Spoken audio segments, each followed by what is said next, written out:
Et c'est pas un problème ça aujourd'hui?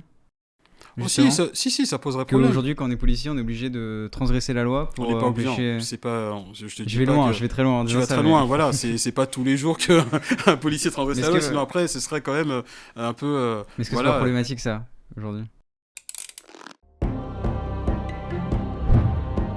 Mais bien sûr, le véganisme est du spécisme libéral Des personnes âgées dans les EHPAD avec plus de monde pour torcher les vieux alzheimeriens. Est-ce qu'on est aujourd'hui à l'égalité entre les femmes et les hommes ou est-ce qu'on n'y est pas du tout? Aucun média en France ne ment. Bonjour à tous, on se retrouve aujourd'hui pour un nouvel épisode d'Œil pour Œil, le format d'interview débat du Crayon. Aujourd'hui, on est avec Abdoulaye Kanté. Abdoulaye Kanté, bonjour. Abdoulaye Kanté, tu es policier, tu interviens très souvent dans les médias.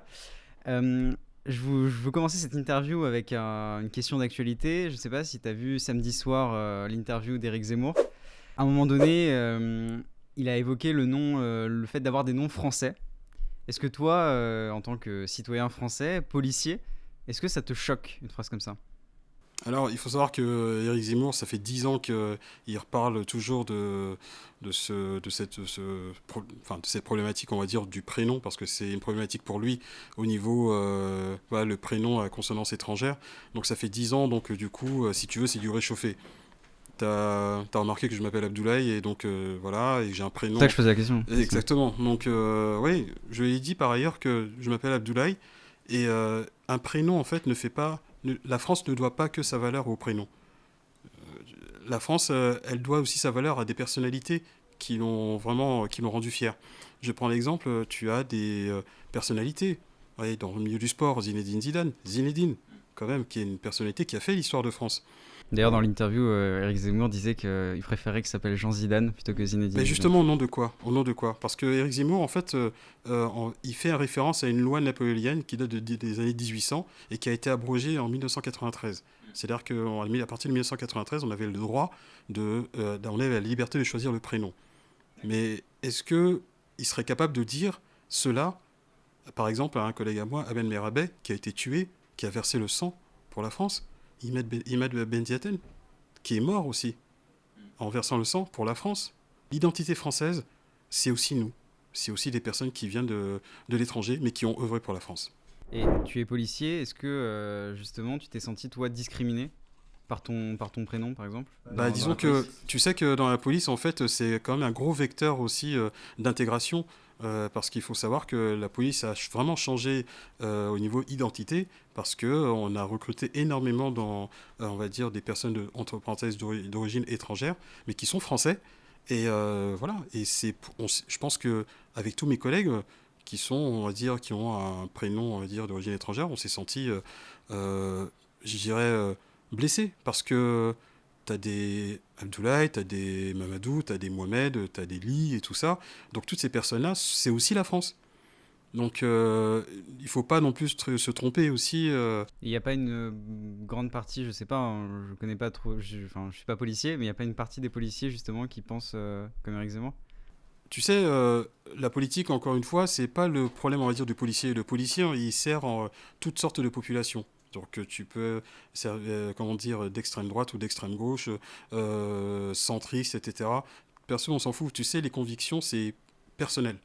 Voilà, c'est personnel et tout, chacun peut avoir ses idées. À partir du moment que tu revêtis un uniforme, tu représentes uniquement les citoyens, enfin tu aides les citoyens. Donc peu importe tes idées. Tes idées, évidemment, tu les penses chez toi. Il n'y a pas de racisme dans la police? Tu sais, nous sommes à l'image de la société. Donc dans la société, il y a forcément du racisme. Donc le nier, quand même, ce serait mentir. Je l'ai dit partout. Je le dis parce que certains pensent que, ouais, tiens, Abdoulaye Kanté, voilà, il couvre les faits de racisme dans la police, il soutient ses collègues qui sont racistes. Et jamais. Là, je vais prendre un peu, tu sais, le ton solennel, dire que non. Pour moi, je ne peux pas couvrir des faits de racisme dans la police. Il y a des cas de racisme dans la police, mais comme dans plusieurs métiers. Je rappelle que quand même que nous avons des millions d'interventions par an, c'est-à-dire 5 millions d'interventions par an. 8 500 interventions par jour. Une intervention toutes les secondes. Nous sommes 150 000. Ce qui représente, et les problématiques, ça représente 0,1%. Mais moi, tu sais quand même comment ça se passe, c'est humain. On va s'attacher à ce qui ne va pas, plutôt que ce qui va, parce que ce qui va, on n'en parle pas. Hein. Tu vois. Donc quand on dit que la police est raciste, on s'attache en fait à des faits qui sont mineurs comparés à... Enfin des faits... Ce sont des faits qui existent et qui ne devraient pas exister. Mais encore une fois, je rappelle que quand des faits comme ça sont dénoncés, et j'appelle toujours aux collègues qui sont victimes de ces choses-là, de les dénoncer parce que, tu sais, on nous traitait beaucoup d'avant de dire oui, il y avait une forme d'omerta dans la police, le fait qu'on se protège entre nous et tout ça. Mais tu sais, la nouvelle génération, ou même depuis une certaine, on va dire, quelques années, les policiers ne se taisent plus parce qu'on ne peut plus accepter ce genre de choses. Et ça revient au fait qu'elle a changé d'identité, tu vois. Et ça revient à dire que... Comme elle est plus diverse, d'autres personnes n'acceptent plus en fait. Exactement. Mais pour autant, ce n'est pas quand j'entends des personnes dire oui que c'est systémique, c'est institutionnel. Institutionnel, c'est quoi? C'est te dire que, tiens, quand tu es policier et que tu entres dans une école de police, tu ressors forcément raciste ou violent. Ce n'est pas du tout le cas. Or que j'invite toujours des personnes qui ne connaissent pas la police, aller pousser la porte d'un commissariat, aller voir comment ça se passe, aller vers les policiers.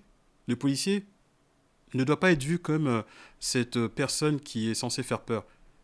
Moi, je pars toujours du principe qu'il faut que, quand vous voyez un policier, il faut non seulement la respecter, parce qu'elle doit aussi vous respecter, et qu'aussi, il faut la voir aussi comme un personnage qui vous protège. Mais justement, tu plaides pour une pacification entre les forces de l'ordre et les citoyens. Est-ce que ça passerait par une police de proximité, par exemple? Pour moi, ce qui m'importe, je dirais pas pacification. Pacification, c'est comme s'il y avait une guerre entre les citoyens. C'est pas le cas aujourd'hui? Non, c'est pas le cas. Je te le dis, c'est pas le cas Citoyens, parce que les citoyens et les policiers aujourd'hui? non, pour moi, il n'y a pas de guerre. Il y a évidemment des incompréhensions. Ça, c'est une réalité. Certains aussi, par militantisme, voudraient créer ce fossé entre nous. Mais quand on regarde les sondages, il y a quand même une grande majorité de la population française qui soutient sa police et qui est avec sa police. Il ne faut pas l'oublier. Aujourd'hui, on est influencé par les États-Unis et notamment par leur système, on va dire, multiculturel, leur intégration, modèle d'intégration à l'américaine ou à l'anglo-saxonne. Est-ce que aujourd'hui, la République, la France, a un bon modèle d'intégration quand on voit encore qu'il y a aujourd'hui du racisme parfois dit systémique? Est-ce qu'aujourd'hui, justement, le modèle républicain est le bon modèle pour lutter contre le racisme? Je suis hyper attaché au modèle républicain français. Les États-Unis, ils ont quand même une sacrée histoire par rapport aussi au racisme et tout, la ségrégation raciale, etc. C'était quand même quelque chose de très fort. En France aussi, il y a son passé. La police, en fait, il faut savoir qu'aux États-Unis, il n'y a pas qu'une seule police. En fait, il y a plusieurs polices. Ils sont basés sur ce qu'on appelle le fédéralisme. C'est des polices fédérales. Par État, etc. Alors, donc, tu vois, chaque État, le gouverneur, a une certaine politique. Ouais. Alors, donc, là, déjà, je te laisse imaginer que si tu as un gouverneur qui a une politique d'extrême, très extrême, donc forcément, c'est lui qui nomme le chef de la police. Il va forcément élire quelqu'un qui pense comme lui. Alors qu'en France, c'est pas le cas. En France, c'est une police nationale, tu vois, qui est régie par le gouvernement. Mais dans ce cas, c'est le gouvernement, on pourrait dire que le gouvernement est pourri et que le gouvernement... Est-ce que tu pourrais me dire que, voilà, est-ce qu'on est, comment dire, un gouvernement, ségrégationniste, etc. Donc... ta collègue, Linda Kebab, si je me trompe pas, elle a été traitée récemment d'arabe de service par Taha Bouafs. Qu'est-ce que ça veut dire, cette phrase?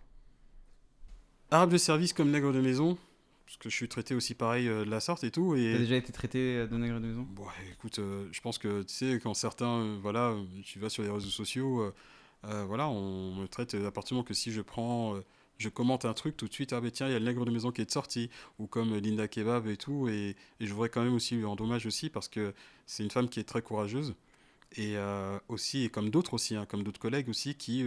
vivent aussi ce racisme intracommunautaire parce que du fait que vous travaillez entre parenthèses pour l'État, etc. Donc vous êtes considéré comme un traître et comme un paria, on va dire, quelqu'un qui a trahi, on va dire, la communauté. Arabe de service, c'est quoi? On considère que, c'est que vous êtes dans la même communauté, mais en gros, vous avez trahi cette communauté parce que vous êtes sous le joug on va dire, du colonialiste. Encore de l'État qui fait du racisme étatique justement sur ces personnes qui sont défavorisées et que vous leur servez on va dire de caution. C'est ça en fait. De caution, c'est qu'en gros on a des Noirs ou des Arabes qui nous défendent. Tenez, regardez, il y a des Noirs et des bons Noirs et des bons Noirs ou Arabes qui défendent aussi l'État. Mais ce n'est pas ça, parce que si réellement on vivait cette chose-là, je pense pas qu'on accepterait, on va dire, ces missions. Je pense que c'est même pareil, c'est que quand on voit qu'il y a des personnes qui sont quand même d'origine étrangère, d'origine étrangère, issues de l'immigration, qui ont eu des grandes fonctions, est-ce qu'on peut appeler vraiment du racisme étatique? Le racisme étatique, c'est-à-dire qu'aucune personne issue de l'immigration n'a sa chance dans les hautes sphères, on va dire, de ce pays. En réalité, est-ce que c'est pas justement dans la communauté, parler justement de, je sais même pas si on peut parler de communauté de certaines, là en particulier Taha Bouafs avec Linda Kebab, est-ce qu'ils appartiennent à la même communauté, qu'est-ce que ça veut dire, etc. Mais est-ce que c'est des gens d'une certaine communauté qui n'acceptent pas en réalité, en fait, qui voudraient un modèle peut-être plus comme on l'a évoqué avant à l'américaine où chacun reste dans sa communauté, parce que du coup, quel est le modèle qui souhaiterait? Certains voudraient que ça soit qu'on ait un peu le modèle américain et nous on le veut pas. Enfin, on a, on va dire, on est sur le joug de la République française, qui est une république qui est diverse, laïque et qui montre aussi qu'il y a une certaine identité. Et j'ai envie de dire à ces personnes-là, mais au nom de quoi? Qui sont-ils pour parler à la place des autres? Oui, mais que répondre à ces gens-là qui justement vont être victimes après de discrimination faciès, par exemple, par la police? Est-ce qu'ils n'ont pas raison, du coup, de condamner même les policiers qui appartiendraient à leur communauté, qui vont eux-mêmes faire du contrôle au faciès? Mais qu'est-ce qu'on appelle le contrôle au faciès? C'est ça aussi le truc, c'est de se dire que est-ce que forcément un policier se lève le matin à se dire tiens, aujourd'hui je vais contrôler du Nord et de l'Arabe? C'est ça aussi qu'il faut se poser en question. Est-ce qu'on se dit tiens, mais voilà, est-ce que tout de suite, tiens, ben, on sait Non, que mais le le policier... contrôle faciès, c'est juste aller dans la rue et voir un noir ou un arabe et aller l'arrêter plus que Mais un sur blanc. quoi on se base pour dire que oui, que tiens, ben, je vais juste voir un arabe, dans quelles conditions? C'est ça la question. Je prends un exemple. Certains disent oui, je me suis fait contrôler 10 fois dans la même journée, tout ça, etc. Statistiquement, c'est impossible. Les seuls endroits où on peut faire ce genre de choses, c'est dans les pays de guerre. En Syrie, en Afghanistan, etc. Parce qu'il y a les checkpoints et tout. Ça, oui. Je défie quiconque à me dire que oui, que 5 à 10 fois dans la même journée, il s'est fait contrôler. Ou soit il y a un problème. T'as vu ma couleur de peau? J'ai plus, apparemment, on dit qu'on a plus de facilité, d'être contrôlé parce que nous sommes noirs ou arabes. Mais je peux te dire, c'est parce que je travaille dans la police. Hein. À ma tête, on voit pas que je suis policier. On est d'accord? J'ai pas eu autant de contrôle que ça. Je me suis fait contrôler, allez, on va dire, je sais pas, dans ma vie, peut-être à peine une dizaine de fois. Est-ce que dans la tête des policiers, le noir ou l'arabe n'est pas plus suspect? Non. Non. Bien sûr que non, sinon ce serait du racisme. C'est justement ça. Non. Je voulais parler Bien du sûr racisme que dans non. la police. Mais bien sûr que non. Non. Si on va dire que tout de suite, tiens, je vois un noir ou un arabe et tout, ah tiens, c'est un mec suspect, tout de suite tu alimentes une pensée raciste, alors que c'est pas le cas.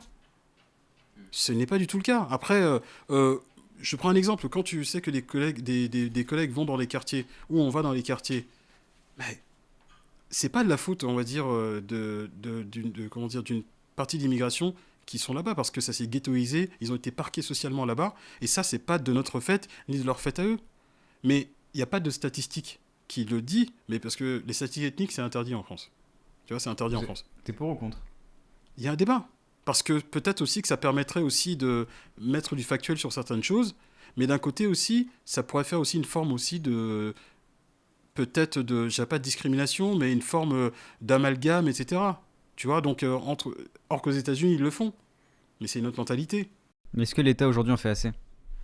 Est-ce que l'État met assez de moyens, justement, pour permettre aux gens des classes populaires de changer de classe sociale? Personnellement, moi, je pense que non. Moi, je te le dis très honnêtement, je pense que non. Parce qu'il est nécessaire aussi d'aller dans ces quartiers-là et de se dire que, tu sais, il y a tellement de diamants là-bas que forcément eux-mêmes, ils ne s'en rendent pas compte de cela parce qu'on les a tellement dit, voilà, de toute façon, vous êtes venus d'un quartier, vous ne servez à rien, je caricature. Mais du coup, tu t'en persuades toi-même. Oui, mais je suis d'accord. Et même moi, je viens pas forcément d'une classe populaire. Je donne un exemple personnel, mais je viens pas forcément d'une classe populaire. Et jusqu'en terminale, première terminale, je n'avais pas la notion de l'existence de classe préparatoire. Ouais, parce que toi, après, tu as choisi, tu sais, la filière générale, alors que la plupart de nous, on a tous pris la filière pro. Voilà. Bien. Donc, tu vois, c'est ça. Il y a qui ont la capacité. Oui, mais c'est ça. Au niveau de l'information, même moi qui viens pas forcément d'une classe très populaire, je n'avais pas cette information de l'existence de classe préparatoire et que potentiellement je pouvais après intégrer des grandes écoles, etc. C'est pour ça que tout commence par déjà de l'éducation en amont. Et c'est ça, en fait. Parce que, tu sais, certains font le constat après. Mais quand tu fais le constat bien avant, tu penses que... Je pense toujours qu'il faut prendre le problème à la racine et non pas après. Parce que tu sais que quand, je prends l'exemple de la plante, voilà, elle a poussé, mais si tu sais de la racine, t'as pas traité, forcément après, t'étonnes pas qu'il y ait des problématiques par la suite. Et ça, c'est dans toutes les couches de la société. Tu vois ? Ouais, je vois très bien. Et c'est pour ça que je disais tout à l'heure, tu sais que moi, quand étant jeune, mon père me disait que tu sais, la vie, c'est un couloir en fait. C'est un couloir et il y aura forcément des portes qui vont pas s'ouvrir. Mais si, avec persévérance, et que tu te persuades que voilà, tu peux y arriver, forcément, il y en a une qui va s'ouvrir. Et il y a encore plus de satisfaction de se dire que tiens, j'ai réussi quand même, malgré toutes les difficultés. Est-ce que tu as vu le film Bac Nord qui est Oui, sorti récemment ? Bien sûr. Il a été accusé, accusé. Il a fait beaucoup de bruit et notamment certains disent qu'il fait le jeu de l'extrême droite. Ouais. Qu'est-ce que tu en penses ? Bac Nord, ce qui est intéressant, c'est que ça montre une certaine réalité en fait du métier de policier, du policier du quotidien. Des mecs qui travaillent dans la BAC, qui sont dans des quartiers, on va dire, dans des ghettos, qui ont des moyens, on va dire, bon, j'appelle même pas ça des moyens, ils n'ont pas ce qu'il faut, mais quand même, ils font leur travail. Et ça montre aussi un groupe tellement ancré dans leur quotidien que ça ressort une forme d'humanité. Mais l'humanité, c'est quoi ? L'humanité, c'est les bons côtés comme les mauvais côtés. Tu vois ? Et ce qui est bien, c'est que ce film a permis de montrer l'équilibre, montrer l'équilibre, parce que nous sommes avant tout les êtres humains. On dit oui, mais bon, voilà, vous devez être exemplaire, vous devez montrer le bon exemple, etc. et tout. Mais je défie quiconque de vivre la vie de policier. On n'est pas des robots. Mais des fois, il peut arriver, pour combattre aussi des fois la délinquance, tu es obligé aussi de frôler, traverser aussi ce qu'on appelle la ligne jaune. Voilà, la ligne rouge, tu vois. Mais quand tu traverses, après, tout ce qui s'ensuit, bah écoute, tu assumes tes responsabilités. Mais c'est pas que toi. Il faut aller en dehors de la loi parfois pour justement empêcher à d'autres de dépasser le cadre de la loi. Soyons réalistes, des fois, il faut, oui, mais après... Tu l'as déjà fait toi en tant que policier ? Je l'ai déjà fait, ouais. Je l'ai déjà fait, mais après, ça a permis aussi de se faire cesser certaines infractions, etc. Et je pense que... Et c'est pas un problème ça aujourd'hui ? Oh, si, ça poserait problème. Qu'aujourd'hui, quand on est policier, on est obligé de transgresser la loi pour on n'est pas empêcher... obligé. C'est pas... Je vais loin, je vais très loin. Tu vas très loin, voilà. C'est pas tous les jours qu'un policier transgresse la loi, sinon après, ce serait quand même un peu... Mais est-ce que c'est pas problématique ça, aujourd'hui ? Parce que, encore une fois, c'est une histoire de moyens. Parce que tu sais, t'as aussi la justice. T'as aussi la réponse pénale aussi. Tu sais, le policier, lui, qu'est-ce qu'il fait ? Quand il voit l'infraction, donc il recherche, il rassemble les preuves, après il met à disposition de la justice. Et son travail s'arrête au moment où il a mis à disposition de la justice. Et le souci, c'est que cette justice elle-même, mais elle n'a pas de moyens. Cette justice elle-même aussi, elle est en train de suffoquer parce que par le manque de magistrats, le manque de places de prison, etc. Et nous, ce qui nous dérange, c'est la réponse pénale. Parce que comment t'expliques que des fois, par moment où tu as travaillé sur une affaire depuis, on va dire, des semaines ou des mois, ou même tu as un mineur qui faisait du rodéo pendant quelques jours, il emmerde les gens de ses propres quartiers qui nous appellent, et à ce moment-là, après, peut-être dès le lendemain, il est sorti. Donc, c'est aussi une forme à la fois d'injustice pour ceux qui aspirent à la tranquillité, tout comme nous, policiers, parce qu'on a travaillé, on se dit, bah écoute, voilà, une forme de fatalisme. Et c'est vrai que des fois, on est obligé aussi peut-être d'employer des moyens qui sont peut-être pas, on va dire, très, catholiques, mais après, ça se retourne contre nous. Parce que, encore une fois, je te parle au niveau du contrôle, on est l'un des corps les plus contrôlés aussi de l'administration. Justement, en parlant de contrôle, je voulais aborder une question avec toi sur l'IGPN. Ouais. On avait reçu Alexandre Langlois et Bruno Attal, qui sont aussi deux policiers. Alexandre Langlois nous disait qu'il fallait réformer l'IGPN parce que selon lui, elle a été gangrénée par des gens qui justement n'étaient pas capables de faire la justice des policiers. Et Bruno Attal, lui, nous disait qu'il fallait aussi la réformer, mais parce qu'aujourd'hui, elle condamnait beaucoup trop. Toi, est-ce que tu penses qu'il faut réformer l'IGPN ou est-ce que l'IGPN aujourd'hui te convient ? Ce qui était intéressant, c'est que tu as eu les deux extrêmes. Ouais. Donc moi, je suis connu, on va dire, pour être dans le conciliateur. Macroniste. Voilà. Non, pas macroniste. Voilà. Alors tout de suite, certains m'ont dit, ouais, je suis un bot macroniste, etc. Non, pas du tout. Non, mais il y a une nécessité, effectivement, ouais, il faut, on va dire, aller dans une réforme de l'IGPN, un peu plus de transparence. Et on se dirige vers ce sens-là. Certains pensent que oui, que l'IGPN est une blanchisseuse à FIC, et certains pensent que oui, que l'IGPN le sanctionne trop. Je peux te dire que l'IGPN, ce n'est jamais plaisant d'être là-bas, très, très sincèrement, parce qu'aucun collègue n'aimerait s'asseoir sur le fameux fauteuil de l'IGPN où tu sais que voilà, tu es à ta l'aise, tiens, le collègue va te dire bon, tu veux un café, mais tu sais que tu vas passer à la moulinette. Donc, encore une fois, l'IGPN n'est absolument pas conciliante avec nous. Encore une fois, je pense qu'elle fait un peu preuve d'un peu plus de transparence parce que depuis 2-3 ans, elle met en ligne maintenant, tous les ans, son activité annuelle.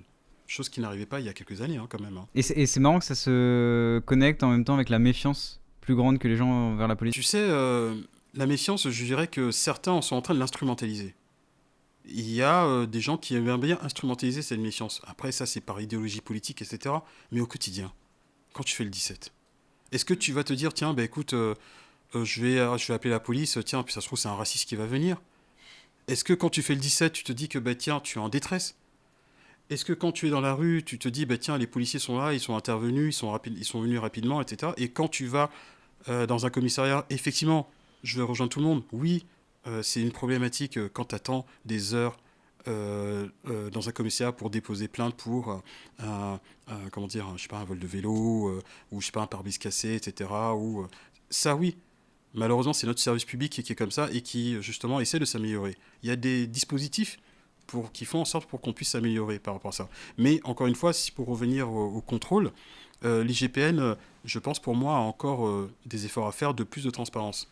Tu vois. Ouais, non mais c'est sûr. Et notamment aussi, je pense, quand tu as évoqué le temps d'attente dans les commissariats, il y a aussi l'écoute que les policiers peuvent avoir, notamment, récemment on a entendu ça sur les femmes qui se font soit battre par leur mari ou violer, et parfois il y a un manque d'écoute aussi des policiers. Alors, un manque de formation peut-être. Ouais, mais la formation, alors j'ai travaillé, tu sais, dans un service de police judiciaire où je m'occupais beaucoup des atteintes aux personnes, dans tout ce qui était les viols, enlèvements, séquestrations, et surtout, la parole de la victime est très importante parce que la victime, en fait, c'est quelqu'un qui a vécu quelque chose déjà de très difficile et que quand elle arrive dans un commissariat, elle arrive avec un sentiment de culpabilité parce que tu sais, c'est toujours difficile d'arriver dans un commissariat après ce que tu as vécu. Et il y a eu de l'amélioration qui a été faite sur l'accueil des victimes. On a des formations qui sont multipliées de plus en plus, des fiches internes. Et là, récemment, il y a la ministre Madame Schiappa qui a fait ce qu'on appelle une conférence inversée. Cette conférence inversée qui veut dire que donner la parole aux victimes, à ceux qui ont vécu des choses graves et tout, et devant le parterre de policiers. Je te dis pas que tout va se régler comme ça d'un claquement de doigts, etc. Mais il faut dire que la parole maintenant de la victime est prise en compte. Il y a une conscientisation de la part de la police, mais encore on peut toujours faire mieux. Donc pour aller vers la fin de cette interview, je voulais poser une question. Tu as parlé tout à l'heure des deux extrêmes, tu m'as dit que c'était les deux extrêmes au niveau de la police, et moi j'ai plaisanté en disant que tu étais macroniste, mais bien sûr j'ai compris que tu n'étais pas, mais du coup je te pose quand même cette question. On est dans une année de présidentielle, est-ce que aujourd'hui tu sais pour qui tu voteras ou tu préfères garder ça secret? Le vote est secret et le policier il est neutre. Le policier ne dit pas pour qui il va voter. Le policier il dit pas pour qui il va voter. Mais sinon après je respecte pas ma déontologie. Mon devoir de neutralité. Je comprends. Donc après, je pense que c'est comme ça. Encore une fois, quand tu parles en tant que policier, écoute, tu dois respecter ton devoir de neutralité. Mais après, en privé... Après, tu es un citoyen qui a des idées. Je suis un citoyen, j'ai des idées. Après, encore une fois, voilà. C'est la politique. C'est pour ça que j'aime pas la politique parce que voilà, tu n'as pas forcément des idées arrêtées. Tu te vois pas, t'as pas un combat politique en particulier, toi? Non, moi le seul combat c'est celui pour les citoyens, c'est-à-dire que parler de la police, la sécurité, et voilà, c'est tout, les citoyens, et voilà, c'est tout. Le reste après je laisse aux plus compétents. Parce que tout à l'heure j'ai évoqué Alexandre Langlois, mais je sais pas si tu es au courant, il se présente, il est candidat à l'élection présidentielle, Alexandre Langlois. Il a choisi son avenir, donc voilà, il s'est politisé. C'est pour ça que je parle, parce que peut-être dans quelques années, on invitera Abdoulaye Kanté, le candidat à la présidentielle. On me l'a dit, mais tu sais, après, je pense pas que j'ai les épaules, mais après, non.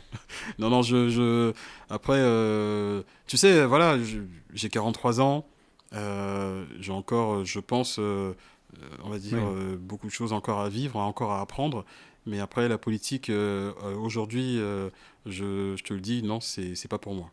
Très bien. Est-ce que aujourd'hui, là, donc l'interview qu'on a faite, est-ce que il y aurait une personnalité que tu connais, une personne que tu aimes bien, que tu aimerais voir en face de moi dans un format d'œil pour œil? Il y en a beaucoup, hein. Il y en a beaucoup. Après, je vais pas te citer les personnalités police et tout, parce qu'après, ça ferait un peu trop... Sûr. Mais si tu as une idée en tête, une personne... même quelqu'un que c'est peut-être quelqu'un que tu adores ou quelqu'un que tu détestes, justement, que tu aimerais voir ici. T'as Bouafs. Taouas. Taouas, si voilà, il a envie de Taouas, venir ici à ma place et tout, je pense que ce serait bien. Parce qu'il faut donner aussi la parole à même ceux à qui on n'est pas d'accord. C'est ce qui fait aussi la diversité d'opinions. Et moi, je suis pour cela. On tient à ça aussi au crayon. C'est parfait. Donc voilà, pour terminer, la dernière question. Est-ce que tu as une phrase, une citation ou quelque chose qui t'accompagne au jour le jour que tu aimerais nous partager aussi? Ce qui m'accompagne, on va dire, tous les jours, je dirais pas ce qui m'accompagne, c'est que j'essaye de le dire aussi à ceux qui doutent. Même si vous venez de la difficulté, n'oubliez pas d'où vous venez. Parce que vous pouvez y arriver. Très bien. Merci beaucoup. Merci. Merci pour cette interview, Abdoulaye Kanté. C'était un vrai plaisir. Si cette vidéo vous a plu, n'hésitez pas à vous abonner, à laisser un j'aime, à mettre un commentaire. On se retrouve très prochainement pour un nouvel épisode d'Œil pour Œil. C'était Antonin pour le crayon. Salut.